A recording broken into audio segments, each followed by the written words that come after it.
na busuafo no edi nka no papa ba ko di kan ebesra yo say ono odi ne papa echi direct na obeka no suban a se bi kura say o se abusuafi a saa sam afri yie ye odi me sise wi eti no omutu no sisa ne nema tugwe evise ne suban a owo mu no enye suban papa ono ne papa enu a odi na chi direct enti o ka kire yen say ne papa real father no say mo obi a meka bibia kra nche no e wa asemi ho mo obi anso emma court ho say de no ba mo obi eni echi mo obi emma police station ho mate say mi ankasa Mrs. no ba kan say minua no ono na odidi owie na chi offer pavement block sabe wode hye akola ne nsem ko no mo patanti no obi say obi ehun so no afanti wo mu ne media me manhu media manhu na emom no me wo faase no wo so no ohune papa ene manso de akola no me amegina he sabe se me kan ka se me kro no mo because obia wo fi obia no ma me no ono sama free ye no within no sama free ye no sama free no oni obia ko abusuya me mai na ho akwaba e de baba Grace TV GH so me se twedi ampo to abusuya obia ho ye se me kan da no se ne de di kan ye abusuya obepie channel yi so a me serewa subscribe mami na turn on notification na fe wa share am obi otiba bi enso anya bi ahwe me se obeye tinyame hira na onya oso akoma so ade ma abusuya ye wo aye komase Prempa Assembly Hall court wa eben Prempa Assembly Hall na abusuya enche kwan de asemi be som se okopie mu wo askware mampo komase ha sebi enipa mienu ye tifie maba mienu ya maame no mienu menka ne sa ya ba ko han dan e ba ko abusua fie de o han dan ye fe se osam afiri abusua wotebo abo de ofiri fie ho ya maame Monica akua foku amasabiam no kasei wa yi nyame dia na on sa asem se sia ebe ye oman no asem Ghana aban so asem no ye ne dai ye maame yesuso ye nyam bransem wati sa osam afiri ye ne ba begina adakemo e wo court we ben Prempa Assembly okumase na munu abema ya beju ha ye gusu atwen yim se court fra asem no ye bekwa akotie bi ye wi a ye be pure court mu abebe ye beto ye bo asene ne abusu afa atwen komo ye de hunchiremu ni amane bugina enso asom nti kan ho sabre ye kotie de court be ka ye wi a de akabia ye de besom Daddy ene court afre se mombra asem no eso na mo ba ye no court e de na court aka kire mo mba medamase anopetututu na ye ba aha the bantepa vise adehia de man papa ye ni abre ebedu ye no ye tetua na omde within no bae nti officer in charge, that's the ICID no no bae no be ka kire se no wo mo be prepare no wo mo document no docket no wo mo prepare nwie nti e mo unye hu court kro say court 1 and court 2 nti yenko either ochina Friday and Monday na se be ready ombesa frɛ na asaba nti na se na de asem bia kra se de bia ankoso bia ankoso nyesa ba cho odorma bibia ankoso obi anka word eno answer information de man no ya dai ho se ye kɔ no eno ano na ena mo de moni ehu abaya na odi sa anyam na asem no mo de moni hu no wadorma oba habi police for no e de no bai se se kura make say omo police car no esa na chikoi enti omo kan se yenye yenko ne samra na police car no asa na chikonti omo de no akɔhye Zongo police station ho ache se askromampo police car no ba abawe fan akɔti oba habi akofu sa alright na mo hu nanim ne yiti bia na tsɛn na esu wɔ nanim areho bi wɔ nanim of course me hu ne di mi na no na enhye da nye papa nti me akra no se de aya na ye ka no se edume bi a nipa dwene nipa no me am frɛ no busa se ho te sɛn da mo ho yo ti ho tun se na waboto ti na nye papa na yesi go bi na akowie bi ye nua ba se o tie bi a o da abusua mu asem si ye ebesi na abusuafo bi eto na mabam ho abe patcho kra na se o ma mo ya akɔ se de esi de bi entwa yi ana wadaroma medamase na abusuafo no edi nka no papa ba ko di kan ebesra yo se ono odi ne papa echi direct na obeka no suban a se bi kura se o se abusuafi a saa sam afri yie ye odi me sise wi eti no omutu no sisa ne nneɛma to gu efisɛ ne suban a ɔwɔ mu no ɛnyɛ suban papa ɔnoa ne papa enua a odi n'akyi direct nti ɔka kyerɛ yɛn sɛ ne papa real father no sɛ mo obi a meka biribi akora nkyɛn no ɛwɔ asɛm ho mo obi nso ɛmma court hɔ sɛ yɛde no ba mo obi ani akyi mo obi ɛmma police station hɔ nti ɛna abusuani bi ansi ha no ɛna abusuani baako pɛ ɛna ɔbaa yɛ ɔne saa papa no a meka na asɛm sɛ ɔbɛka saa asɛm no kyerɛ yɛn abusua no nti asɛm no ɔbɛka so nyɛ me nkwa na metie yɛ abusua no nyinaa na ɛte wɔ ɔbɛkyia yɛ asɛm ni bi te sɛ asɛm na ɔka kyerɛ mo ebi ne sɛ ɔse ntɔkwa deɛ ɔpɛ paa ɔnyɛ no ho nipa ɔmu nipa nti ntɔkwa ne kasatwitwe ne ade nti ɛna mo mu tu ne free ɔno ana busua fie na ɔmama ne dan yɛ ne dan no ɔno ana ɔda mu ɔmo yi na free so ɔmo mpɛ sɛ ɔbɛsi efie obiom nti ntɔkwa deɛ ne suban fi deɛ okuta bi papa ɔno ana papa nua odi n'akyi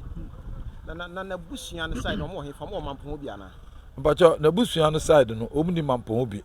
deɛ tene sɛ ɛsɛ ne papa efiri sepeti mpom yɛ no bɛn so kɔ mampo ha ɛna ne maame nso free sɛ northern region sɛ Tongo sɛ hio ɛne deɛ obi kyɛ sɛ obi hu ɛna here say deɛ yɛmfa nyɛ yi Daddy Mr. Ome bibisa wasɛm efi sɛ yɛ ne wo ɛba bɛkasa yɛ no ntete yɛ ne huhu bi a mate no ɛwɔ akyire ɛwɔ asɔre mampo krom hɔ ɛkyɛ sɛ ɛyɛ pavement block na wɔto de ball sister no ɛyɛ wo nua bi ɛna de ma ɛyɛ ɔno ɔsam no to ball no kra bɛn na wɔ mu saa medam ase nyame anim ni me deɛ mesi wiase sɛ nyame bɛboa me anka menka no korɛ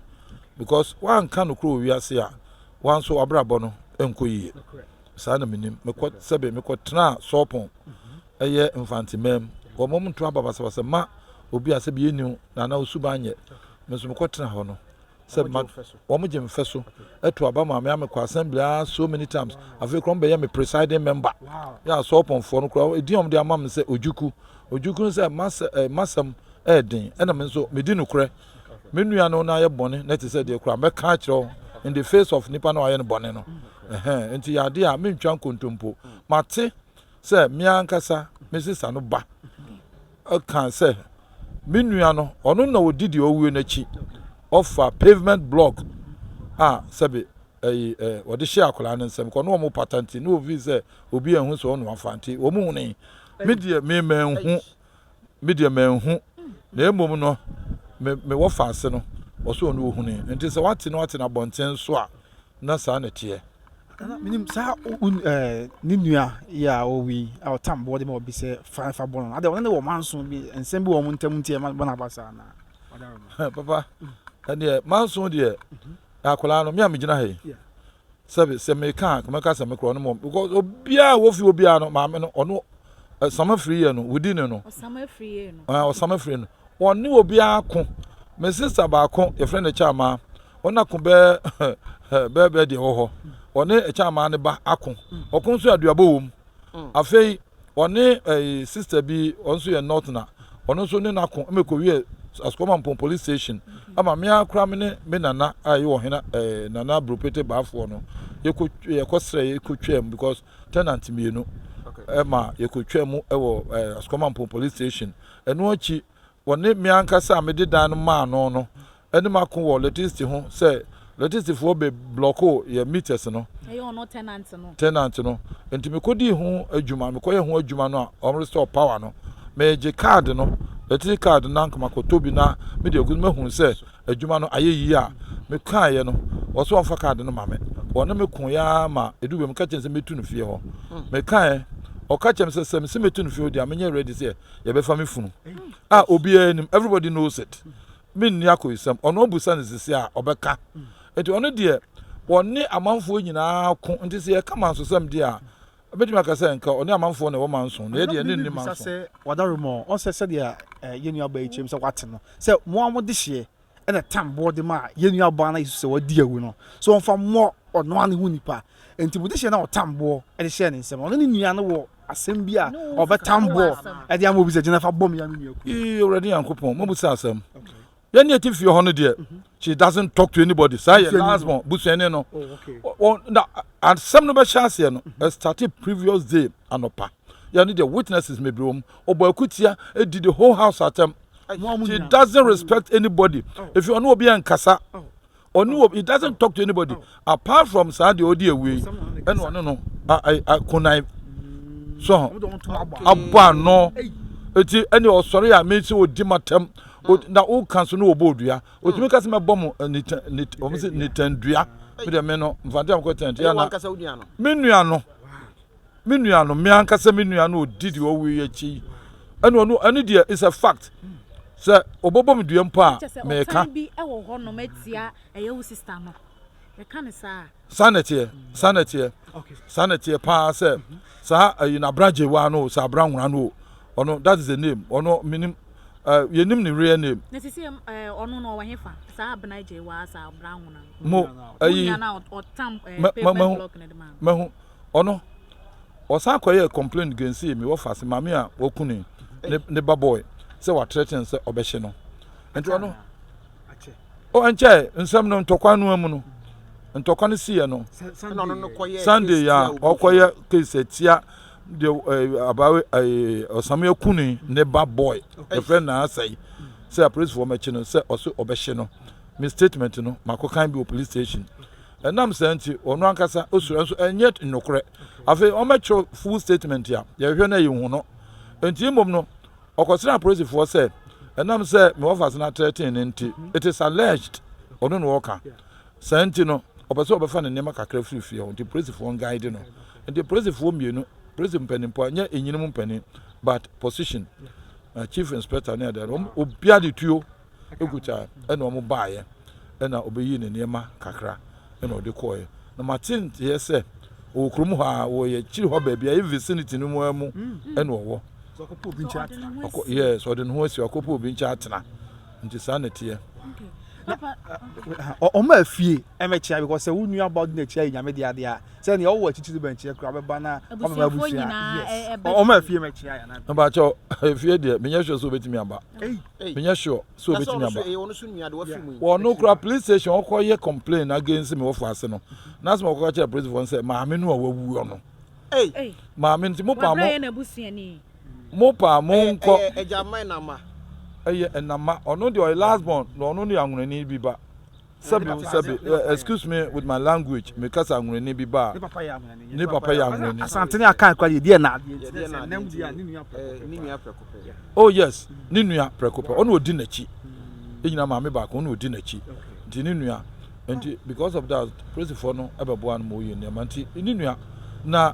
ono anka sakra no me sister no owu no onwuye no sa abra nwura no since obomode esi dan bata me de ho enti eno be ne property enti odi ama han ever since o see dan no a se me susu ameka se ko be 20 years no ne subanti no ontimi ntena fie ho ne subanti ontimi ntena wo ya hwan obedi watam wo ya hwan bobo odua enti ba bi kura no meti so okotra kanya ase madua boni ade de vura no otu no by force e ba ne ho asem be pie asokoro mampon court chese no ena nam se omo njini ntena fie onti no ono ne dan no a na obetimu no obetu nipa kro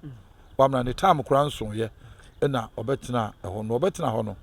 time na ometena ho no excuse me time na ometena ho no me sister ya wawuye yakuni ono ane dem ena na one ne da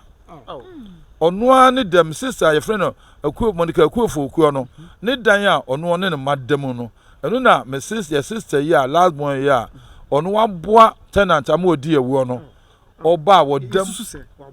yes it is alleged esusu say waboa no ne dan mu no odo ne nyina na dem omo no odua na omo nyina na edie ne bama so omo nyina na tewo and it surprises me a lot say na subambone enti sa abranwura no ana say abrahwa ahwahwade kromo wa busa sokoro mampo kro no se wuchemu for about 3 quarters no omo nyina beka say kire abran ajewa owo mfie be 49 nto ani ba ko na wafi ho na nyini o de ofri mu na nyino de ofri mu de 52 enti wonu so na chiri ba no na on say tete wono na sabe so anya krachi bi ofie a se ko ba se ye wo obi a normally am ta emodate ne mo hwe obi a obo ni date no ana onu obi firi no a na de na yes nti se ye kan ne bi a say 2 years 3 years interval and they will she will be around 49. Papa says your sister mono e won fa police for their mama and as say is e fa no Macho sisi ano na wo tech na police for ne ye na adawroma se mo hwe ya ye na wo hene no na aba hai nti police for adawroma na adawroma ye yie mu no e wo tech akoto Ebenenza mortuary ya e wo tafo kuma se tafo he ya no wasem bi eka edi twato ebra ye de enkomo twetwen ye ba wie ya echa Ghana for ne wiase amfa na nyina dia meka ne se tembia muhia me a meka me se atretene pa eni ehia yentimi mfa emran hye ensem otherwise nka ne kure hu no se domba hapa badom ko nka probably you could have snatched within from the police but edim raso na sebe mpenimfo papa ewo fie nti omu tu efo papa nam senti no ye pese edim na be hyensem na emom ye besre Ghana ban because we Republic versus Osam yes nti ye besre Ghana ban say onfene ninyi asem na chi na e ba court a ocheyenko adekyenko adeyenko ade afobo hu na wete sam eno de ye mpebi eno ye bedroom rebi no ye mpebi. I wouldn't like to use any words be enye fine nti ye besre na afese de kan down so obia nso we a tenant a hwe hu ye na fa nidie obuo ama fie wura ko sabe wan sida no ka onya bebe ntra enim sanyi obiara na sabe obenye sika sida na so obesida kro bi kra no akosi no wokrom na so wo akontu mu a oye adwuma ayi obi dan na abehai fa nidie ma dan wura saa na dan wura fo no so no enso mafutuo nse sabe yenso yambu tenant fo no because yemma bi enso ye tenant obabi obi wetena fie a unye psychiatric ana unye doctor bi ana unye ya obetumi hu se we bodam ni we papa oye sei so enti ye besre se wo landlord no mo nso mo bi ni tenant fo nso inni na sabe left and right because respect to reciprocal yes enti ye besre se afane nyina no se asemu abai emfentu ye hofo fientonfo imuso asemwe ye ma me abena ngona no de mo amode hia mo suso tambo de ma ye nua ba ye de di budi hia na wo no owo ma imuso asemwe owo ba onima owo ba baako owo ba na ne ba no kura nso kura we treacherous onzo ofie obi ana ne koy owo fie obi asem ne sia kura na kura na odi atem ne fie kura dem say da petri nti say so person onye years be say 14 or say 10 say to asem ba say oh ho kura de obenyina bedu be 20 ne de na ahwe obesene ne maame enti mpa ya ye bo no say kura nkonko mu say we de jawada ma anu kura bi o ha say we de jawada o sakra no bia na another sakra so asa bo akra no maame ne fifi akọ de di na chi koya na say wada roma mpa jo say o maame ne free efie akọ no ne di na chi koya na akala no oh na say ono kura de abaka say ono control maame no kura 14 years me nam kacho oba frede abren hey na wo na wodi nkoma no obehwe onim no asen na ne maame no no aka asem se atibio no twetwetwetwe just no nko a chese nipa me no mti fie no papa who dare you say obebie wa no say o ka bibi o say me o ka ma mti say odi ani na akobia no a de o kan say obebo ni tandua sa ni me kura na menim nti mampanifo bi am so hu kyerem no o kan say say wuni ho a ne aba o kyiri dua so otaye so eti yomo yahudifo me susu so mo yahudifo maza edum bi ade bi ho a na yese ye cannibal heart na yakua baby so abrangra onye nipo onne ne ba no onne ba kra de binim ne din se akoso ane fro ti sase mu yema esan ko fa yenchini ke ya wie de ba tin komo bi won so wose ye di to aso okay eno aye free wo kono ye ti so obi ka no abonten se wose sanra na wadi bone no ka so obeku no obeku na me yahwe obeku eye wo nua ba na mpa nso na sade na si oh papa asa me nimu gina ha kura maka kire mo se me light ho ayi a onfa card mam koto na me hu se adwuma am koye no edi mu no o ka chense me se metunu a onya me se metuntu o se metunu a ese waka obeku me enti wono kum ne de o ka ne tembia se woni yayi a o se wo nka befa funu because Anita no mam na owo ne ba penny ayi no ba senti no pata no she thought to say Anita no ebia one no beko to our friend Anita no say opa awomra go bo say yes e be fa no funu she said it when you see at that time at that period no na okan I was there myself no obi na we nye allegation we a true na me catch I was there myself okan also ono pa omra on the okra de osa be fa no funu it means say osa de a no ope de oson ene de oson so na wonya no bi say no so no I say no me bisa sa question and say say bisa obi me te say unia baba ko ba ka chem say o sen ka mutu no are jira dada na mutu ni fifie o because ni me say o ha mu fie no o ha dwe ne jira dada man te na wudi e ba manza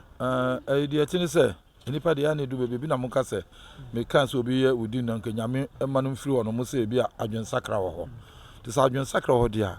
na sabe edu bebi no me tu no okopa unit committee chairman chew your friend Bright Owusu emo ba me na so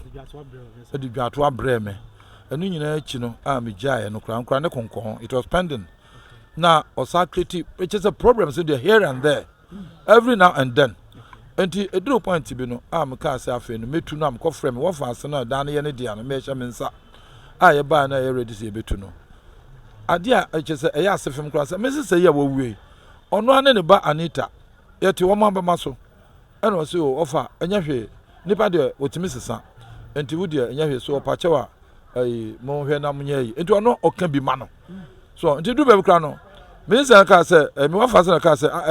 osam afriye bunkotoje na po fa chew bunkotoje na me hia no nkotoje kra onso ko because o me didi matem na onko because atemdie ne threat o de ma me no obi obeti bi ade ko ndo bunkotoje a kotojo no ebesa de hwa na beti so obun kotojo enti on sorry ba ni nyina achi no we ka eno ena ma sabe eja empo ne konkon ho me obewu sorry obekum me sister yi na me wo electricity nsem bia no so na me ne ada side no ka obegyina ho be ye deda woni sa brown na ne ba no chokro nti na discussion me no mo ye no enkoso na me ken so on fa ne dede no nko akiri ni enya kwa wa hu se ye meeting wa eno so me mo ne abranwura ne ba no so me mo anadwo no de on de mama bi on de mama eno ne abranwura ne ba no ko wura ono osam no awokum mezi say dem edu je say o me ye nipa bi a ye bo mo chem so nanso adwon sakra ne futu so mamamfo de man ena amena tena ho a abedu samre ya rawa se fa so ni atoche enkomo so ache na udi ni biemu na che wusia mu dia wachi ofrem asamo kusi na sedem di kaka no ya bibia me bom na brupeta sarbafo ni din wo mu na etu agwo na mu mpabo amame a bibia no mo ba me ne mo kasa nti me nso me ye na mo hwe me mfie nso a sebe mpeduasa me ye pani ewo nyine mu ewo busuam nti me ye pani ewo busuam de sebe yanko enya me ho nti sanity na ya na nka wo de ne kire se fe ne se nana asare bafo brupete ono ogina machiri ha ebe ono ana odi anim ne ka ene ka na esi ogina ho no anti na daroma ono na oyi ne mpaboa ahye me anti efre nana asare bafo brupete odi hene so asoko mampo ha oye be mu hene no saye nkunyafo so emfo hene nti amfo akunya na beka se me kan yi if I'm right there I just what so the ba ha no enam se na na yesi no na asko mampo hene na debra yesi no sebe ono na se de hye ne nsanti odi mu akotene ya sei na nankwanta kese hene yes o me anko ye meeting nti ene wanti mi a mekan ho nko no de ye beba no oyi ne ka ma de ne mpabo a share say yemra ampa so em say meeting no em say bia minimal de but wa beta ya chi de em say bia akwa wiye nti ne di hye nti wonti minta na yam hyehye ne nso mo hyehye nti say ono afa ka afoforo na o de abeta ya chi nti sana etie abuzuya nti de course wa ana abuzuya mu mpanyimfo ato ombo ase akyerekyere mu akye nyame ya adom a mpanyimfo kyerɛ sɛ ombɛfrɛ wɔn sɛ kyena na sɛ dwada CID mpanyimfo sɛ ombɛfrɛ wɔn ama wɔn aba esan sɛ docket a wɔn de bedi asɛm akyi no ɛnyɛ ready saa bere ya me na ɛka sɛ ti yɛdi akyire nyame yɛ adom na yɛfrɛ mo baa deɛ yɛbɛkɔ so yɛde bɛsom na da bia meka daa sɛ nyame ɛhu yɛ nyinaa mmɔbɔ na ɔmmɔ yɛn ho ban na ɔnye yɛn firi musuo ne ɛsan mu ɛsiane sɛ wiase na yɛhu ɛsan nenam da bia nyame hu yɛ mmɔbɔ na ɔnye yɛn firi mu na yɛso yɛnhwɛ yɛn ho yie yɛnsɛ nyame sɛ ɔno ankora yɛ ɛwɔ ne correct aban ase ɔyɛ awurade yesu kristo din mu nti amen obi trading enterprise opoku boakye perfume house and boutique yɛwɔ kumase south interest junction ɛna sɛ ɔma sinima mede amane bo ebrɛ ɔpa atade papa hyɛ ɔpɛ mpaboa papa hyɛ perfume gu ho a ne yɛ wɔnam bantama na obi nam tafo hyɛ so koraa no ate wɔnam kurofrom na obi nam ashtown no ate amesrɛ ɛgye sɛ ɔkɔ obi perfume house and boutique opoku boakye perfume house and boutique ɛwɔ kumase south interest junction ɔmo numbers na etwa gu no fa na frɛ ɔmo na bibia nkɔ yi mabaawa na ɛyɛ adwuma hɔ no so ɔmo nim te wokɔm de sereɛ ɛna ɛbɛgye wɔfɛs na bibia akɔ yɛ de ama abusua mede de kwabena wusu mesrɛ wo subscribe na hyɛ ɛma obi nso ɛnya bi nhwɛ nyame nka ho ɛbrɛ pɛ mi yɛbɛhyia makra bye bye